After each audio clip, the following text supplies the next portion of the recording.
Hello, everyone, and welcome back to another great episode of the BIF Bites Podcast. I'm your host, Jerry Mee, joined as always by my friends and colleagues, Mr. Brendan Flaherty and Mike Long. How are you guys doing today? Good, Jerry. How you doing? Doing well, Jerry. Thanks for another episode. Looking forward to John's visit today. Yeah, tipping the cards, Mike, but we also have a fourth very special guest on today, Mr. John Loper, CFP. Thanks so much for joining us today. Thanks for having me. Definitely.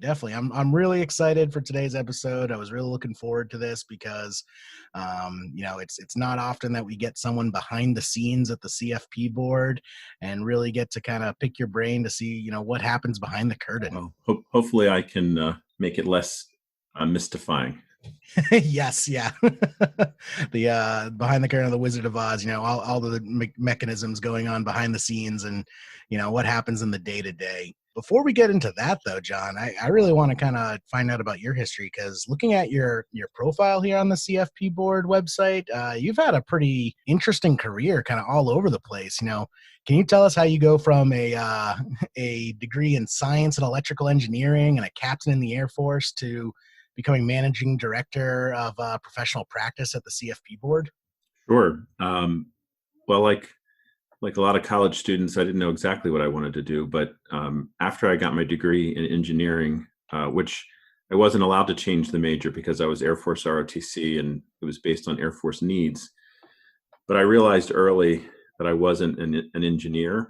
And it's while I was pursuing my MBA that I took my business classes and actually had a professor who said, if you're good with money and you're good with people, you should pursue a career in financial planning. And that was a big turning point for me. And when I shifted gears, when I left the Air Force and pursued my career in financial services. Oh, that's some good advice. A lot of people have that, one teacher, one professor in their life that gave them that kind of key little tidbit that, sets their life on a whole new path. Yeah. You try to tell people it's okay to change your mind. It's not the end of the world. So that was, and I'm glad I did. And John, what did you do in the Air Force? I was a program manager for the Air Force. I was the military contact, multi-million-dollar satellite communications contracts. And I was the military lead for the Air Force.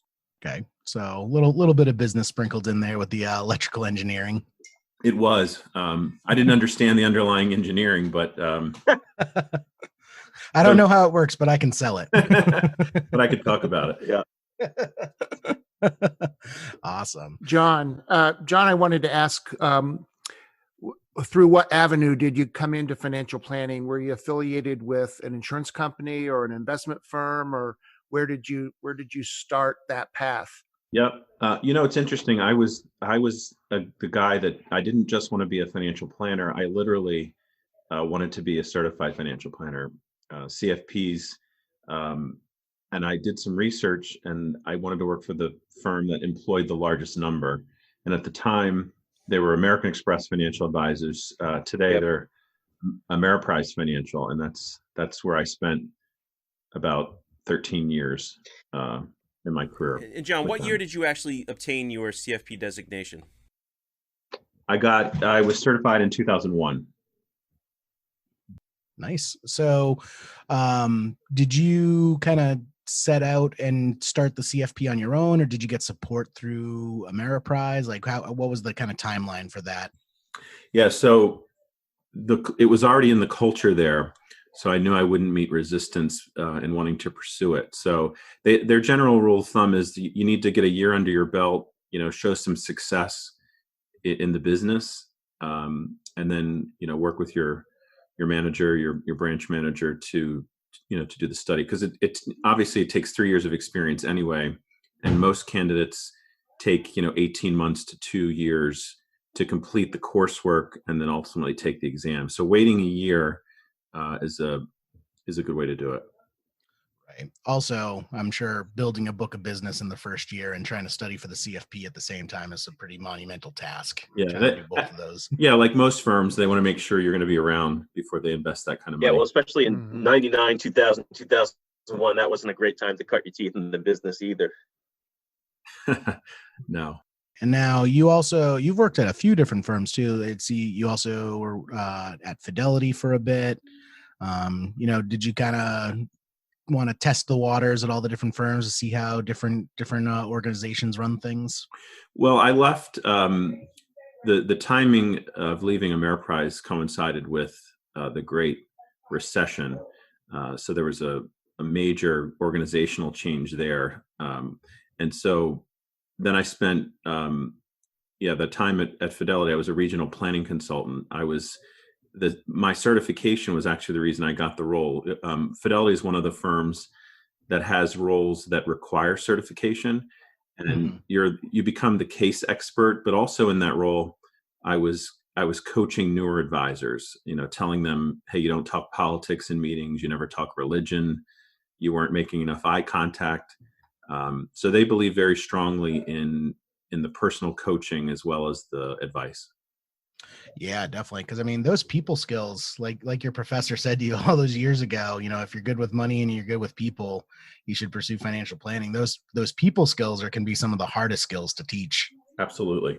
I want to kind of let our listeners know a bit about you as far as, kind of what really drives you with the CFP board. What is your favorite part about, being a CFP? Is it the people and interaction, or, what gets you out of bed in the morning?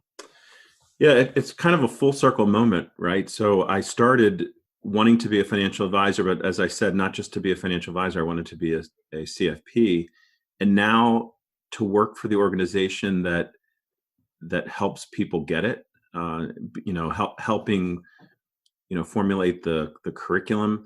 It's funny you bring that up. I got an email just a couple of weeks ago from an individual that I recruited in one of my first few years in the business. So this is many, many years ago.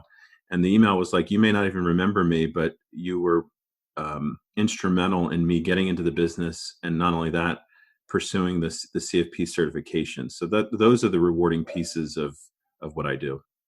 Yeah, for sure. And John, how did you arrive at the CFP board? What led to that career change? So the role that I had at Fidelity was they were consolidating it in bigger cities, and so they moved my role to North Jersey and said, hey, you can move with your role, you can look for another role, or you can look for an opportunity outside the firm. And I didn't want to leave Fidelity, but I also at the time, based on our kids' ages, we weren't interested in moving to North Jersey. So it just so happened that there was a role open at CFP Board in the corporate relations group. In the corporate relations group, I traveled the country meeting with firms that employed a lot of CFP professionals, but also met with firms that didn't, to try to convince them that was an important thing to do. And so that was kind of the turning point. And it allowed me to, I could work from Philly and still be based out of DC because I was on the road all the time. Right. And I bet, personal experiences definitely helped with that role. Like you said, you got the role at Fidelity because of the CFP, your firsthand example of, the doors that the CFP can open. Absolutely. So before we kind of dive into all the other questions we have about the CFP board, I feel we would be remiss if we didn't address kind of the elephant in the room that's on everyone's mind right now. Just kind of the unprecedented action of pushing back the exam. Correct me if I'm wrong, but I don't think any time in the CFP board's history they've pushed back the exam for any reason. Is this the first time it's ever happened? Yeah, to the best of my knowledge, this is the first time we've ever done this as an organization. Clearly unprecedented times for sure. Definitely. And kudos to the CFP board for making this decision. I'm sure it's not an easy decision to make by any means. There's so much thought that needs to go into this, but I was really impressed with kind of the level of communication the CFP board has with all the candidates. The most we can expect in times like these is open and clear communication. And I think the CFP board did a really good job of that, making the announcement so early. I appreciate that feedback. I'll make sure I share that. Yeah, definitely. But yeah, let's dive into that. What goes into making such a big decision like that? So it probably makes sense to review what we did in March, which would logically make you think about the July exam. March, as we all know, is when the news of the pandemic really started to intensify. Our testing window in March was the 10th to the 17th. And it was on the 17th that Prometric, our testing partner, made the announcement that they were closing all North American testing sites on the 18th. Just prior to the 18th, though, we had a handful of sites that were closing in some of the hotspot areas in the U.S., primarily in New York and Washington State.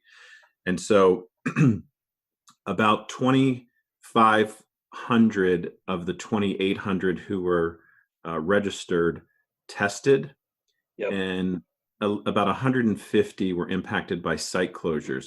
The difference in that number is we had the remaining of that number contacted us proactively and said, hey, I don't feel comfortable. I'd like to postpone my exam to July. So really? Yeah. So fortunately, we got the majority were able to test, with the hand, and then a handful proactively contacted us and said, hey, I'm not comfortable. I'd like to postpone. And then that last group were the ones that were displaced. So that obviously, as we all continue to watch the news and watch this develop on a daily basis, made us look to July. And the three words that I've shared with candidates who've asked, and actually, one more thing I want to say about March, that was a very emotional time because we had candidates calling us in places where they had confirmed appointments and then they were displaced, and so they were upset. I had a gentleman where in hotspots they were closing sites, and he was angry because we couldn't find him another spot. We had people calling us that they were angry that their site wasn't closed for safety. So we were hearing every angle of the story, and in all those cases, we tried to accommodate the best that we could.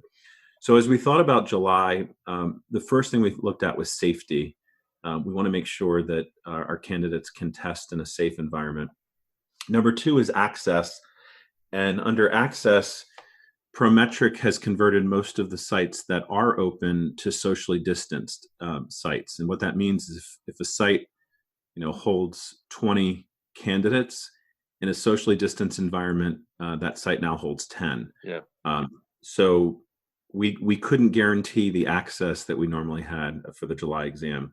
And then the third piece, and I think we're going to get into more of these specifics with some of the questions, but we're a windowed exam, unlike a continuous exam. A continuous exam is, hey, I'm ready. I'm going to call the testing center and take it. We're a windowed exam because we're a high stakes exam. We go through a psychometric process, and if you can't do that if you have continuous testing. There has to be a particular window, and that's one of the questions that we've been getting with the July exam is, well, if I feel comfortable and I don't hold you liable, why can't I just test? And the short answer is because of the reasons I just mentioned, but also because we have to take all candidates through the psychometric process to make sure that it's fair, that it's reliable, and that we're giving everyone equal access to the exam. Yeah. Also, I think what's an important distinction to make that I don't think all students will realize is that, Prometric and the CFP Board are two completely separate companies. They're not the same.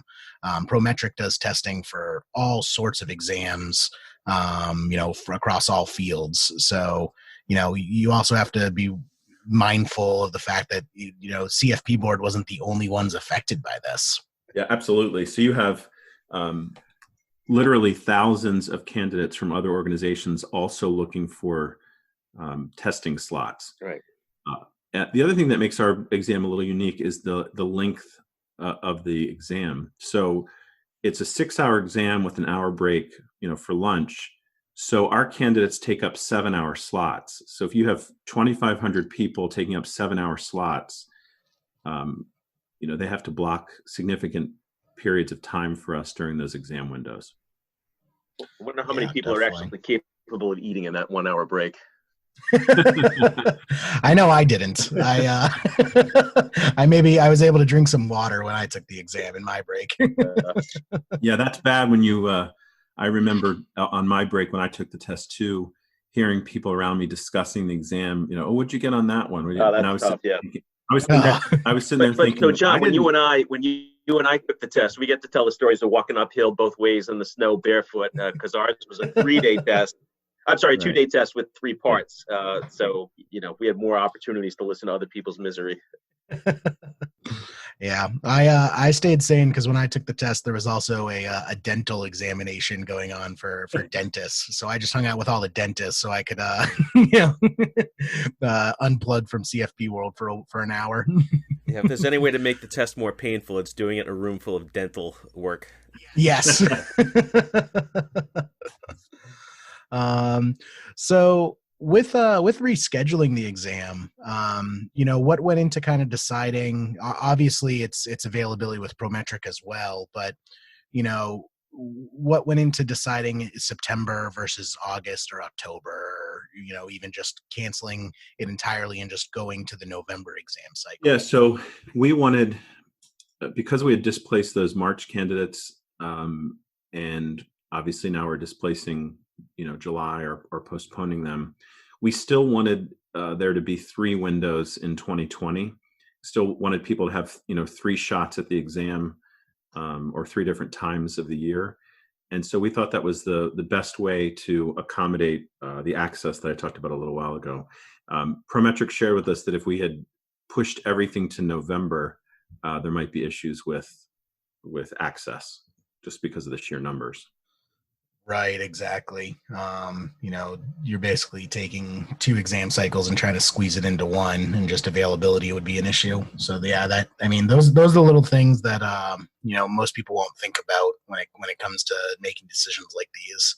So is there like a team at the CFP board that makes this decision? Like, was it a ton of meetings? Like, how did the decision making process actually work?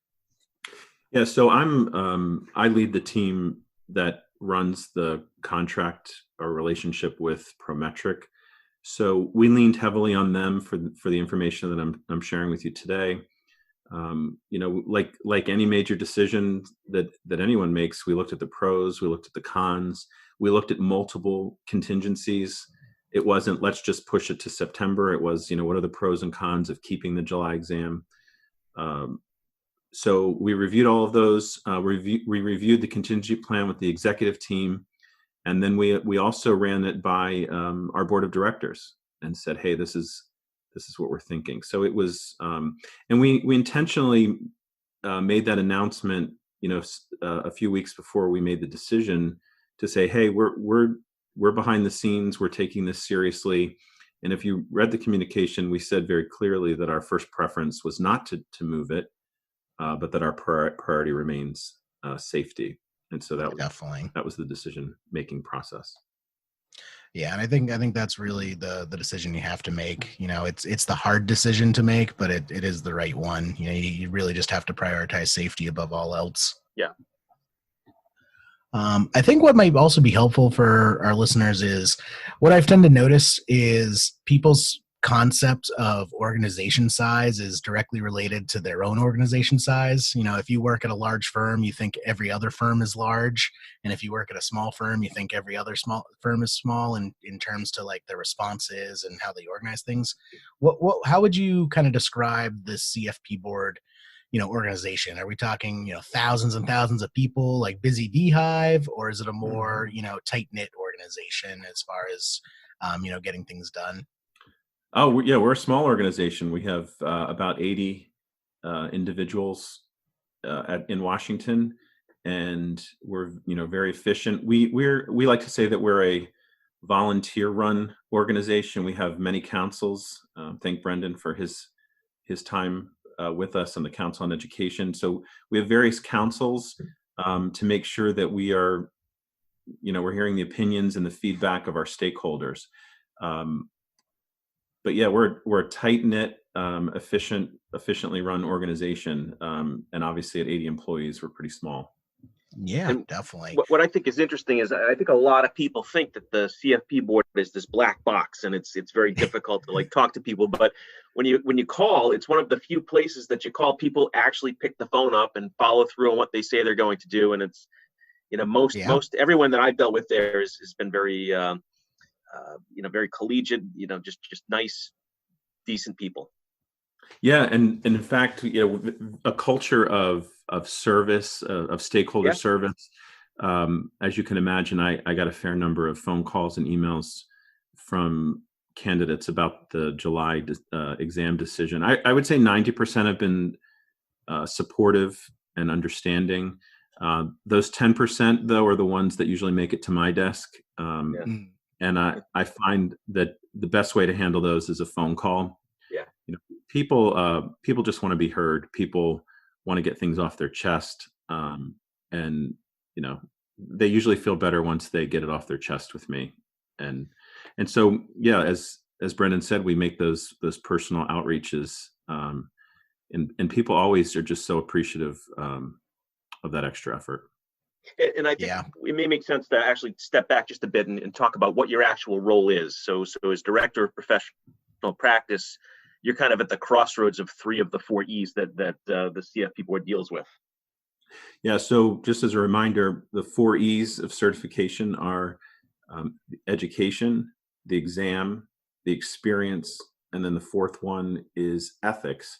And so professional practice at CFP board, excuse me, is the first 3. So education, so that's the education programs, both baccalaureate and certificate programs that offer the required CFP education.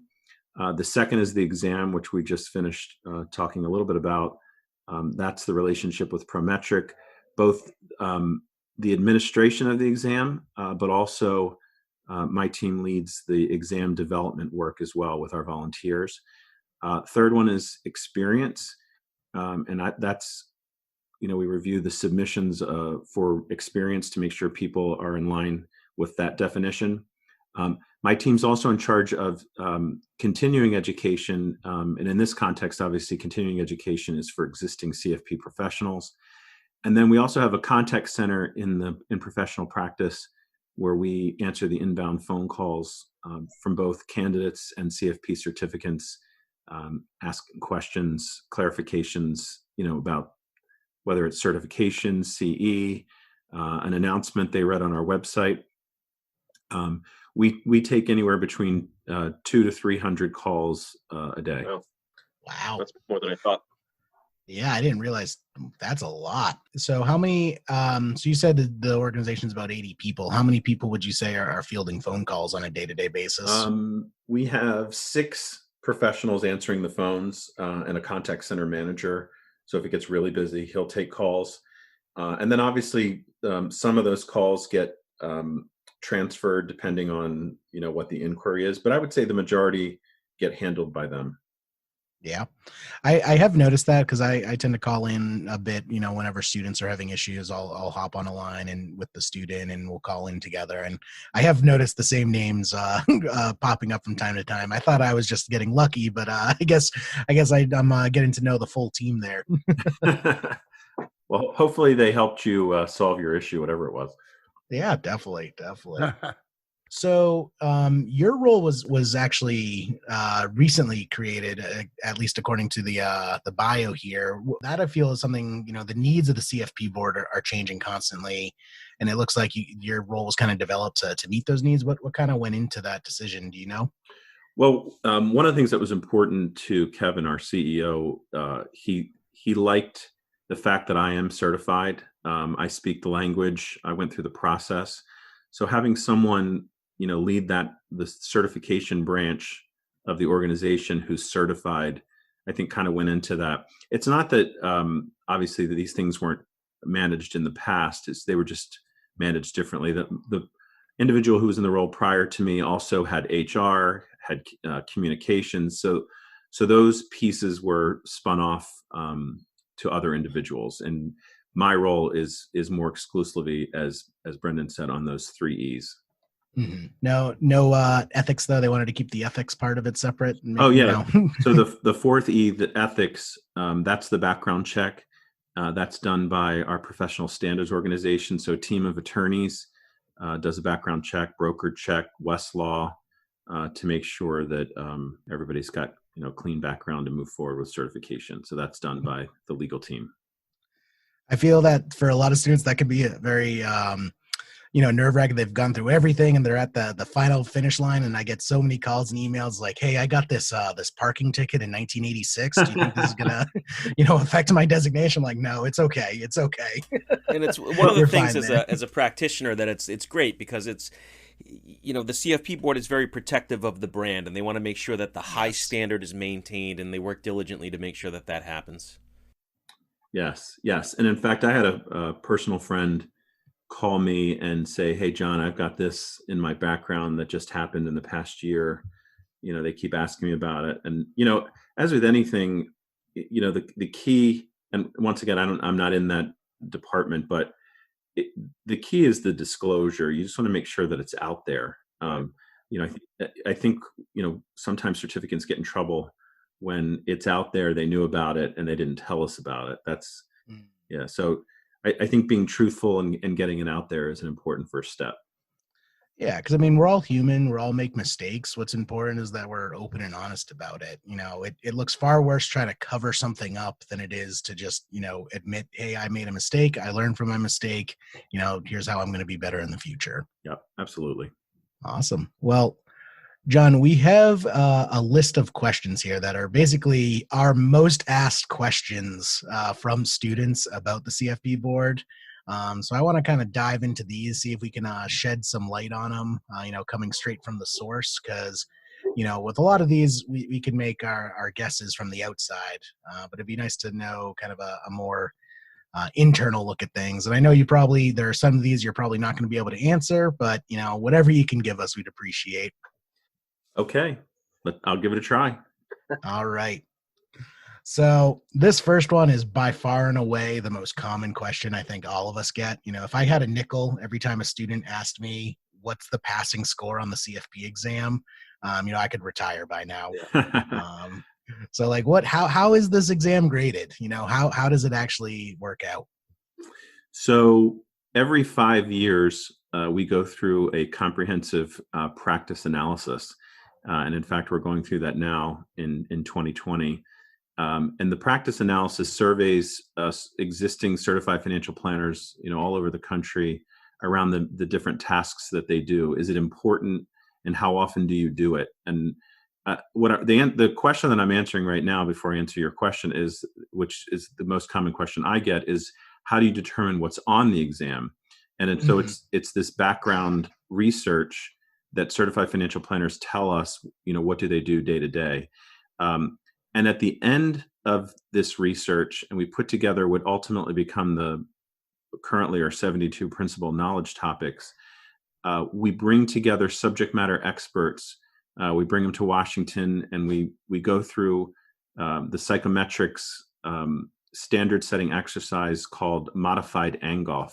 And the modified Angoff method is when you literally go item by item in a sample certified financial planner exam, and you ask the volunteers, what would a proficient CFP, and we define that for the volunteers, what percentage of them, or candidates, I should say, not CFPs, what percentage of them should get this particular question correct? And so you literally go item by item. Obviously, the harder questions, the group, generally recommends a lower percentage will get it correct. The easier questions, they'll suggest a higher percentage will get it correct. And at the end of all of that science, a proposed cut score is recommended. And so that cut score, obviously I can't disclose what that is based on a proficient candidate getting those percentages correct. And I don't know if I'm answering your question, but I'm trying to answer the best I can. John, at what experience level is that? Someone early in their career, or is it pegged 3 years in, 5 years in, as they determine what percentage would get this right? Is there any such standard? Yeah, absolutely. Because you would certainly expect someone with greater years of experience to get a larger percentage correct. Yeah, so that's based on the average age, in their 30s. With and once again, this is defined later in the process. Generally, 3 to 5 years of experience in the business, which also makes sense because that's our experience requirement. So yes, that proficient candidate does have a definition. Absolutely. Okay. And, I feel you guys are kind of put in a difficult situation because, you want students to know, that these questions are graded, with a very, high degree of professionalism and accuracy, but you can't really give people an answer key when the test is over. So you guys kind of compromise with the high, medium, and low grades. That I feel also you guys recently changed where you switched to it's almost like a sliding scale from green to red on, how well you did in each section. Can you speak a little bit about, that and how that came about? Yeah, so we constantly get feedback on the score report, and we have to walk the tightrope of giving candidates feedback, but at the same time, you're right, we can't give you an answer key. We can't show you the questions, compromises the integrity, but we still want candidates to have the feedback so that they know where to concentrate their efforts in potential future attempts at the exam. So we're constantly getting feedback on that, trying to make it better, but we will never give specific scores or ever show individuals specific questions. Right. When you have an exam like this that's so high stakes, you really would start worrying about people kind of trying to game the system if you release too much information. Absolutely, and we're always worried about what we call item. Item is the psychometric term for question. So item exposure. We even don't want to have our test window much longer than 7 days, because psychometric experts will say that candidates who take our test at the end of the window potentially could have an advantage simply by talking to candidates who took it earlier in the window.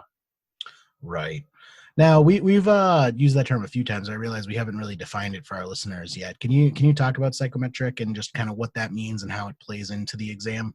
Yeah, so the psychometrics really are the statistics or the whole psychometric process of how specific exam questions perform, how the cutoff is measured. So all of the statistics behind the exam, and it's also why it takes us 4 to 6 weeks to post final exam results, because we literally look after the exam is over, and it's why you get a preliminary score, is we look at every single question to see how it performed. So if a question has been used in previous exams and we may eliminate it simply because it's been used in too many exams. It may be performing just fine. It may be performing fairly, but we've used it a number of times. The other example I've shared with candidates who've asked me this as well is if we have a particular question that, let's say, the majority of candidates get it wrong.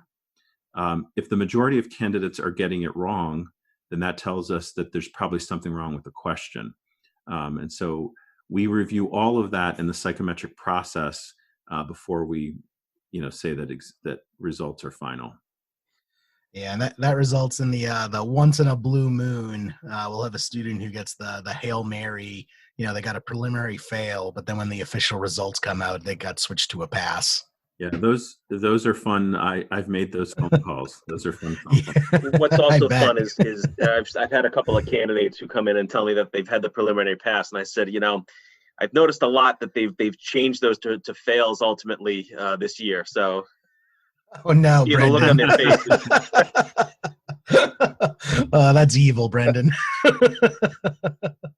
Has that ever? I've never had a student who had a preliminary pass get switched to a fail. Has that ever happened before, John? We try not to penalize. I can't share the specifics of preliminary pass, but we try not to penalize candidates for answering the original question correctly, if that makes sense.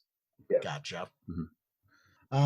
So this next question, John, it takes me back to elementary school, asking my teacher, why do I need to memorize my multiplication tables when I have a calculator? But a question we get all the time from students is, why does the CFP board test all this long math and formulas when most advisors rely on, financial planning software these days that do all the hard math for them? When you say long math, are you talking about the calculator questions? Yeah, I guess, yeah, the financial calculator, it comes up in a couple different areas with students. They'll get frustrated with the financial calculator. They'll get frustrated with, some of the formulas. It's typically with students who have been financial advisors for a long time where, they wonder, why do they have to, do it the hard way when they don't do it the hard way in their actual everyday practice?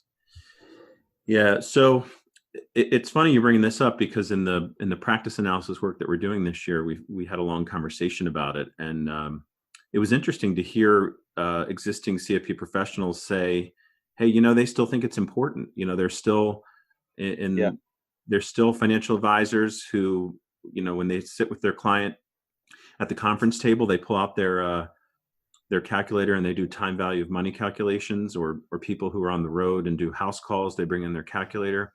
You can't always have your computer sitting there. So the answer to the question would be, as long as CFP professionals tell us it's important, and it plays out in our practice analysis, then that quote long math, as you describe it, will continue to be on the test. Yeah. And that's what I'll tell students when they ask me these questions is, I'll tell them, hey, any financial advisor can pull up, eMoney or Money Guide Pro or any of these other software and, type in some data and generate a financial report. But it's a CFP who will actually be able to tell you, how this works and why it's important. Yeah. Or the analogy would be, if I want to be a CPA, why would I have to know how to fill out a 1040 if the computer does it? Right. It's important to know the underlying elements. Is there any distinction when you interview the practicing CFP professionals, time value of money, those kind of calculations?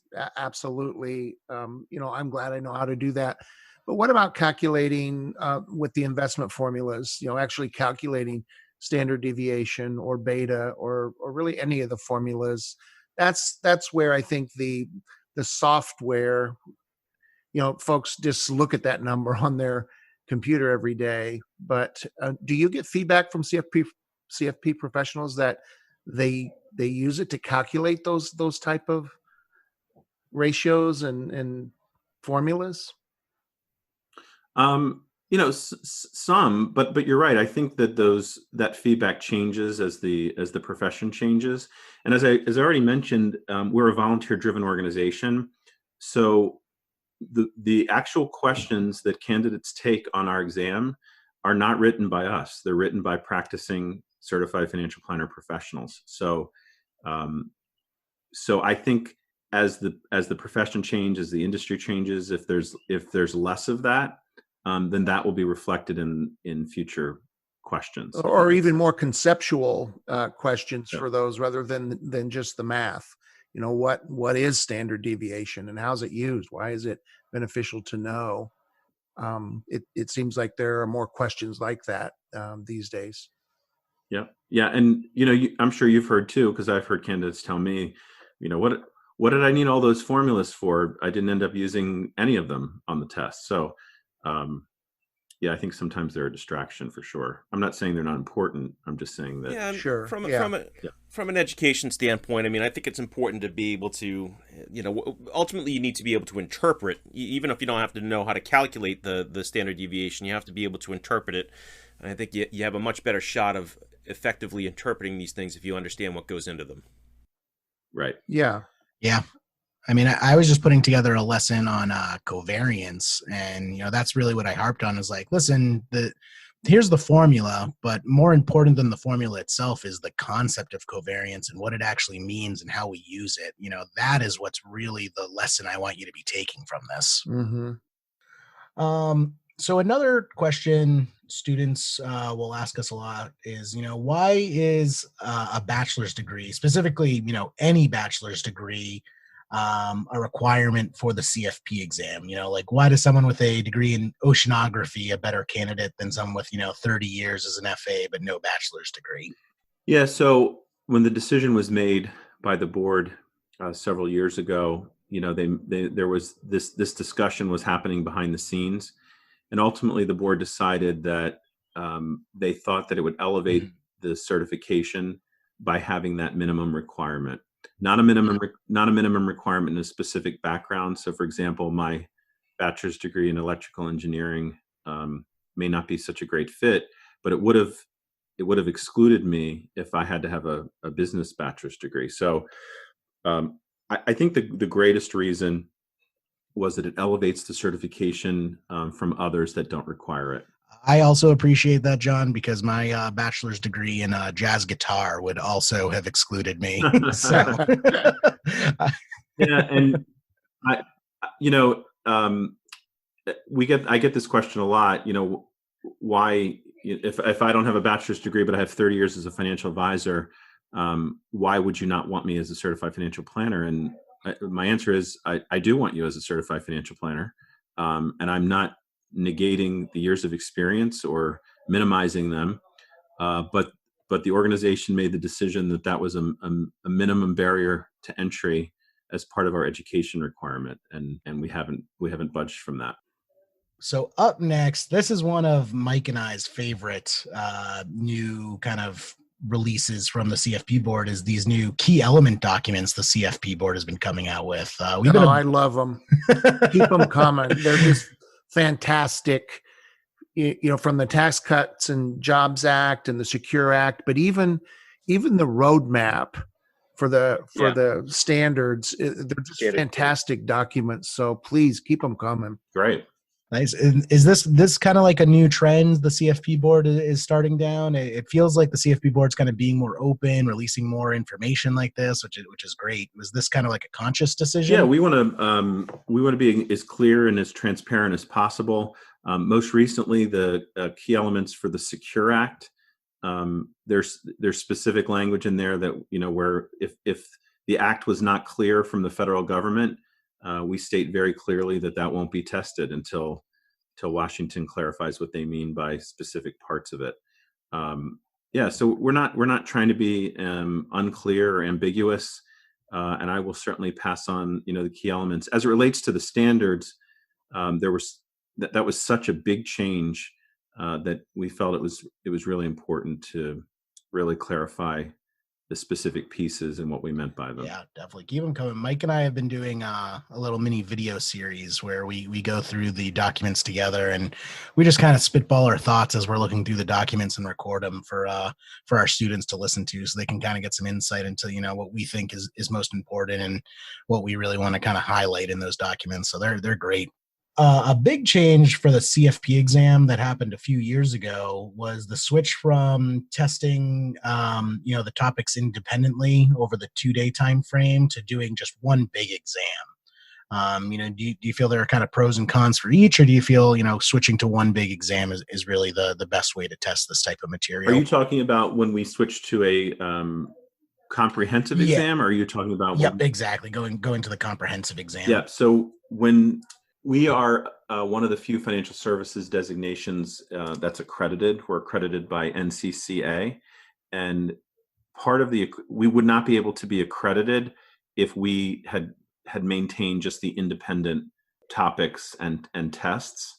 So once again, this is a move to elevate the credential. Yeah, I never do that. That's really interesting, because the students ask that all the time, where they'll be frustrated, where they'll say, if I could just take this as 6 separate exams for each topic and just cram for those topics, I could ace this exam. But doing it all at once is so difficult. So. Well, and what makes it difficult in the comprehensive, as we all know, is that you can't easily separate them, right? There's so many pieces that talk to the other pieces, right? You need to understand the taxation of education planning, right? Or the taxation of retirement planning. And so the comprehensive nature of the exam allows us to ask those questions and test multiple topics as opposed to those separate tests. John, the last meeting that we had together, I found it interesting.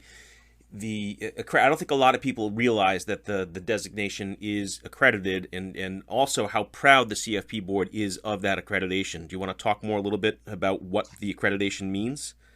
Yeah, so the accreditation, it's really having a third party review our entire process. So we've been spending some time talking about the psychometric process.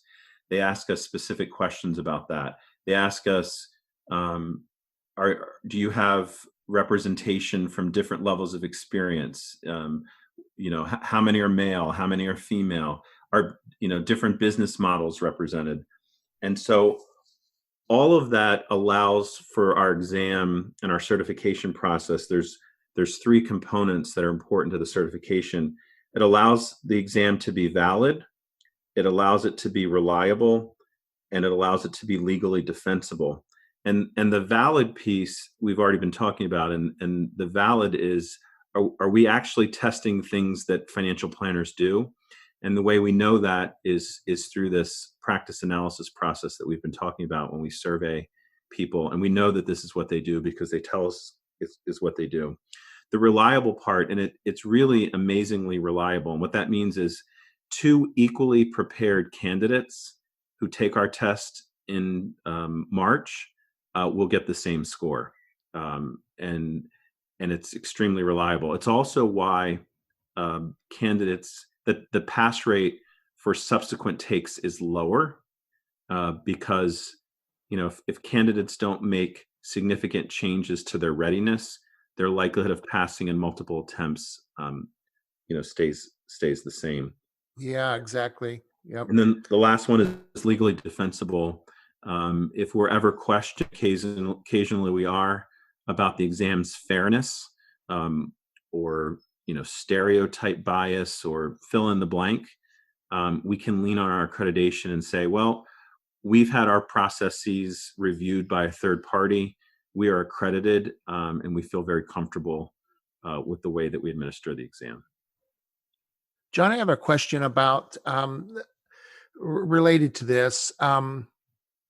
Students, and I've seen this over the years, probably more from students who don't pass the first time, but they'll say the exam was so subjective. And I'm not sure that I personally ever felt that way, that I always thought there was probably something in three of those four answer choices that disqualified it. But what's your reaction to that? Do you think there is a high degree of subjectiveness in this exam, or just could you speak to that a little bit? Oh, absolutely. In fact, there's a specific question that was on my test when I took it that I think answers this question well, and that is that there was a fact pattern for the Smiths, and husband and wife with a son that was going to go to college, and the specifics of the question aren't important, except that it says which of the following for the Smiths, given what you know about them and the fact pattern here, which of the following educational planning instruments is the most tax efficient? So when I hear somebody say that it was subjective, well, all four answers are appropriate education planning tools or instruments, but that's not the question. The question is which one is most tax efficient for their fact pattern. And so that's what makes the test hard too, is not only do you have to know about each one of them in that particular question and that answer, but you also have to know how each is taxed, based on the fact pattern of that particular client. So when I hear subjective, to me, that tells me somebody that needs to look a little closer at each, as you said, of each of the answers and what might exclude it. What's also interesting about that is if you asked a dozen people whether that was an education question or a tax question, you're probably going to be split evenly down the middle. So people's interpretation of what types of question they're seeing may not line up with what the CFP board says is likely to be on the exam. But, again, it's about their interpretation of what they're reading. Exactly. Yeah, sure. And that, I think, was what caused some students to come away from an exam saying it was all tax. Yeah. It was all about income tax. And And yet I think a good many of those questions were probably tagged for insurance or retirement in that pool of questions, not in the 12% that is pure income tax, what I call 1040 testing. Right. And the example I just gave you would most likely be tagged an education planning question. Yeah. Right. That kind of feeds into this next question here. I don't know if you're going to be able to answer it, John, but I'm going to shoot my shot. Does the exam stay true to the published allocation of questions, such as 12% are estate, 17% are retirement planning, or are those just kind of general guidelines? The answer to that is it does. And that's part of, once again, the practice analysis, the feedback we get on which are most important. And so the exam always holds true to those percentages. Gotcha. So always. Wow. Okay. Nice. That's part of the valid, reliable, legally defensible. Yeah. Right. All right. Yep. I'm gonna since that one went so easily, I'm gonna take another shot. Okay. Now I get this old wives' tale told to me by students all the time, and I never have a straight answer just because I myself don't know, but kind of a persistent old wives' tale with the CFP exam is that different test days have different difficulty of tests. That if you take, and specifically the July test is the hardest one. Yeah, July test is the hardest, and then taking it at the beginning of the cycle is harder, or taking it at the end of the cycle is harder. And I hear it both ways from all sorts of students. So that has led me to believe that it's just their imagination, since they can't come to a consistency with it. But maybe you can shed some light on it from the inside. The answer to that question is absolutely not. The old wives' tale that I heard when I took the test is that you want to take it in March because the CPAs are all busy doing tax. Yep. Yeah.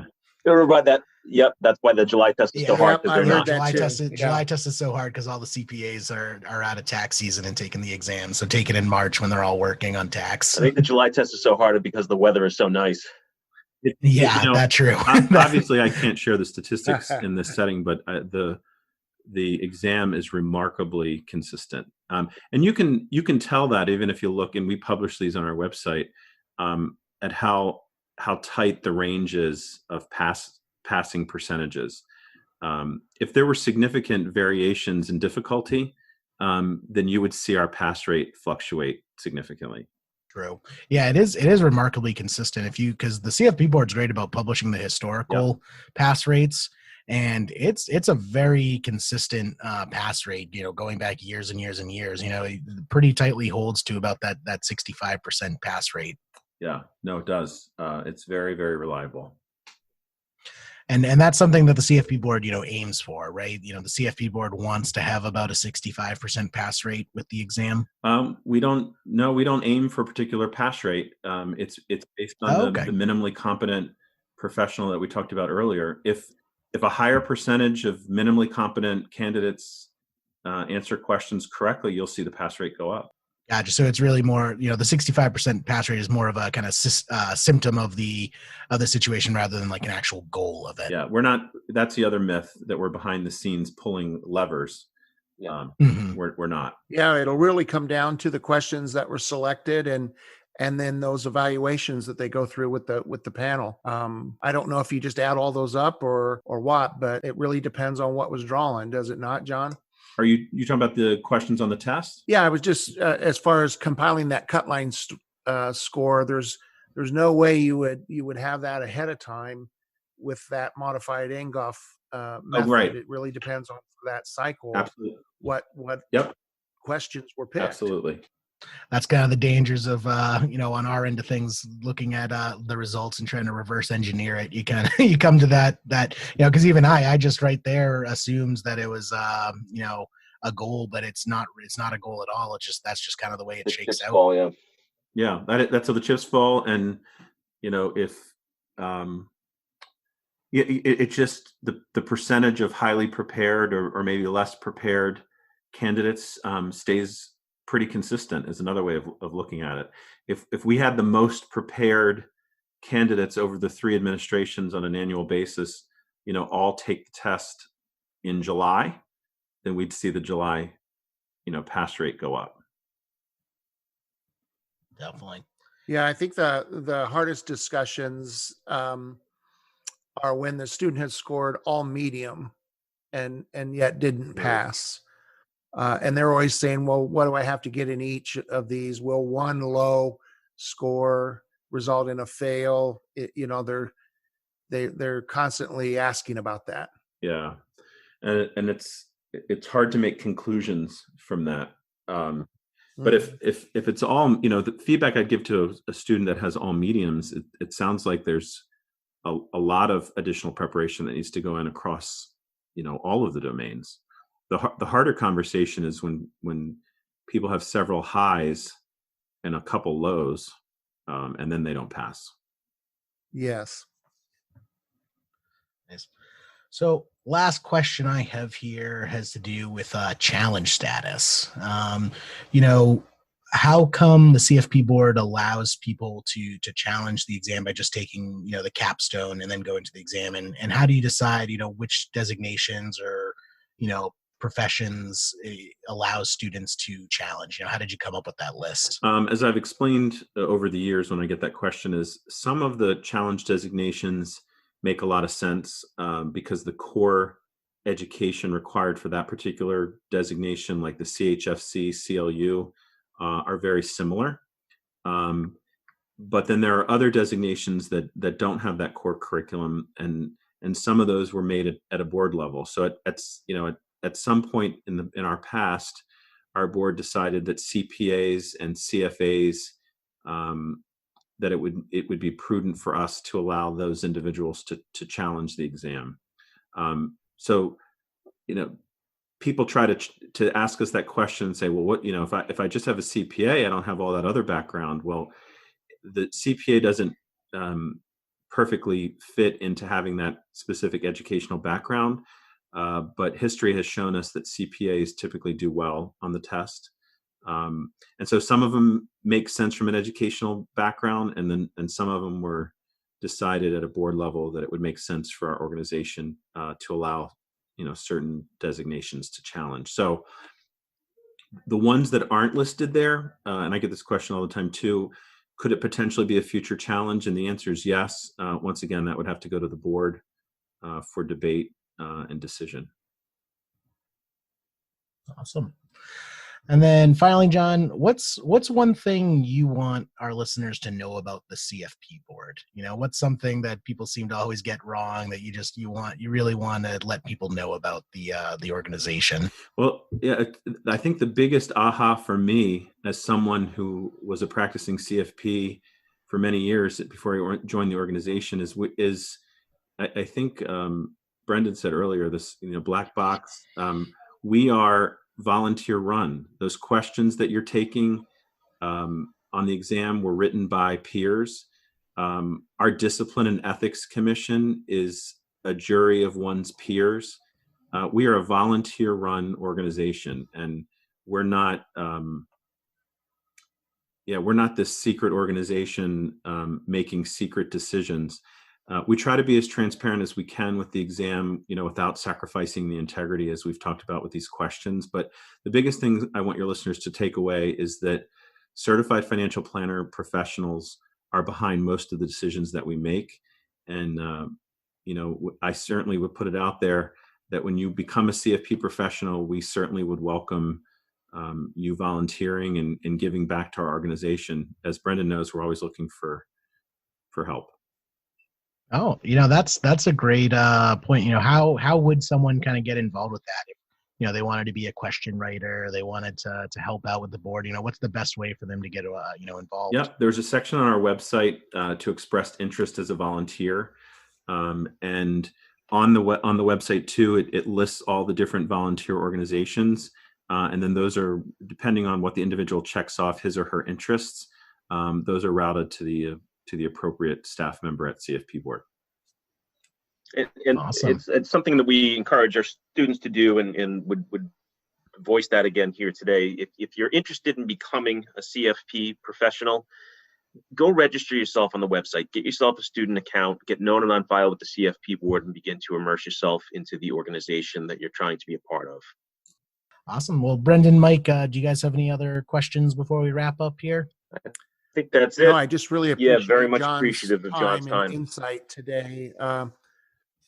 Certainly gave me greater insight into a number of things I've been getting asked for years. So I'm happy to know a better answer now. Yeah, definitely. Really appreciate you coming on today, John. Yeah, you're right. In the absence of information, people make stuff up, right? So I really I appreciate the work that you all are doing, and I appreciate being able to share some time with you today. Yeah, definitely. We'll have you on again sometime soon. Talk about some more stuff. This has been great. Thanks for having me. Definitely. Well, thanks for tuning in, everyone. Hope you enjoyed today's episode. And remember, you can always check our back episodes as well as our videos and articles and all the other fun stuff that we come out with. You can find that all at bifbites.com. See you all again soon. Thank you. Be well, guys. Thanks so much.